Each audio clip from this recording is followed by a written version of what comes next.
Hi everybody, my name is Jackson O'Brien. I am the head barista and coffee educator for Peace Coffee, and today I'm going to tell you how to dial in your espresso by flavor.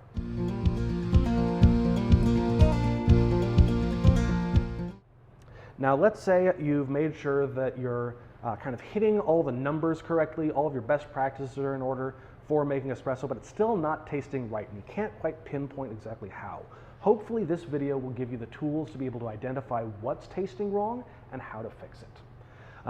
When we're talking about tasting espresso, there's a couple of different terms and concepts that I feel are important to know about. One is the concept of taste balance, one is the concept of flavors and aromas, and one is the concept of tactile sensation. So when we're talking about taste balance, the tastes that are present in espresso coffee, and all coffee in general for that matter, are a combination of sweet, acidic, and bitter. And those three things should be in balance. That doesn't necessarily mean that they all are at the exact same level. It's merely that no one thing is overwhelming the rest. Like when I'm listening to a Destiny's Child record, it's not that they're all mixed to the exact same decibel level. It's that I can't hear Beyonce or Kelly or Michelle. It's that I'm hearing Destiny's Child. It's that I'm hearing all three of them together in harmony. And the same thing should go with your espresso, that you should be getting all three of those things together. I find it helpful actually to control your palate for how these things taste.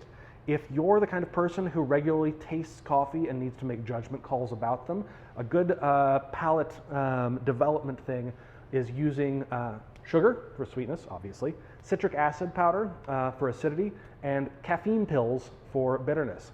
If you dissolve 15 grams of sugar in 150 mils of water, if you dissolve 1 gram of citric acid in 150 mils of water, and 1 caffeine pill in 150 mils of water, and then taste the three of them, you can see what exactly it is you're tasting as you're tasting for these three factors and try to identify them as they're going. Flavors and aromatics are going to be the words we use to describe how coffee tastes like other things. A helpful tool for that is a flavor wheel. This right here is the SCA's flavor wheel that has really broad terms in the middle, like fruit, roast, and spice, and then branches out into more specific flavors, like apple, and ash, and cinnamon. Now, if I'm talking about a coffee and I say this has notes of lemon and black tea, that does not mean that that coffee is going to taste exactly like an Arnold Palmer. That merely means that that coffee is going to taste more like an Arnold Palmer than another coffee that has notes of dark chocolate, walnuts, and smoke. Those are completely different kinds of flavors, and you will notice that certain coffees taste completely differently. And the only real way to describe them is in terms of these other things that we taste. For the Black Squirrel Espresso that you will be brewing from Peace Coffee, the flavors you're looking for are mostly kind of almond butter and fudge. You're looking for a really deep chocolatiness and a really deep nuttiness.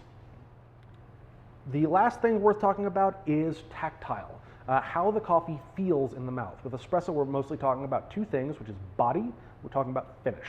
The body is going to be how heavy the coffee feels in the mouth, and the finish is going to be how long it lasts, how long that aftertaste lingers after you've tasted the espresso. So in order to change these things, there are a couple of things that we want to talk about, which are strength and extraction. Strength is, broadly speaking, how much coffee solids are in your beverage, and extraction is what kinds of coffee solids are in your beverage. You can go really deep into this, but the simplified version of it is that your strength really deeply impacts your tactile experience. The heavier the coffee feels, and the longer lasting it lingers, typically has to do with your brew strength. And your brew strength has to do with how much coffee you use, what your dose is. That could be determined by either your barista or your grinder, if it has a timer on it, just how much coffee goes into the thing. To be absolutely consistent, using a scale is probably the best way to make sure that your dose is consistent. And the amount of water you use, also known as your yield. This machine right here is a volumetric machine. It's going to do that kind of for us. There are also manual machines that will run for as long as you want and then will just turn off after you push the button again. If you're using one of those, you want to make sure that your baristas are well trained to use a consistent yield as well. If you're using an auto volumetric machine, you want to make sure that that button is programmed properly. If you've got a consistent dose and yield and you're getting a consistent tactile you like, don't change it.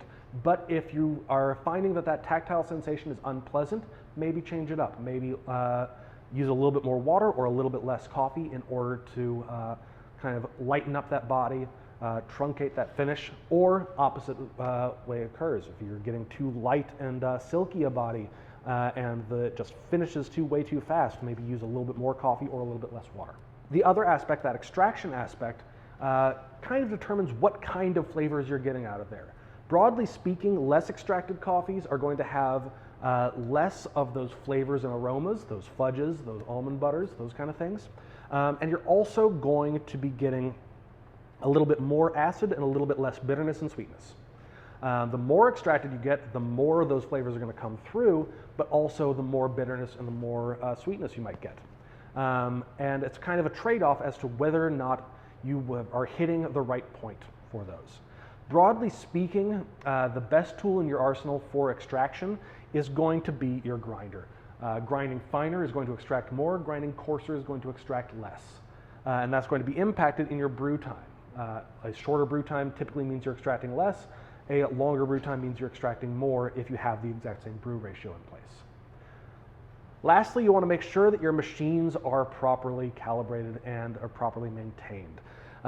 It's really easy to kind of fall into a trap of thinking that you're brewing the coffee wrong when in fact something just needs to be cleaned. If you find that your espresso is tasting consistently really ashy and burnt, that's commonly a flavor that's associated with dirty machines. Just make sure you're back flushing this regularly, at least once a day, sometimes more than once a day if you're in a busy cafe.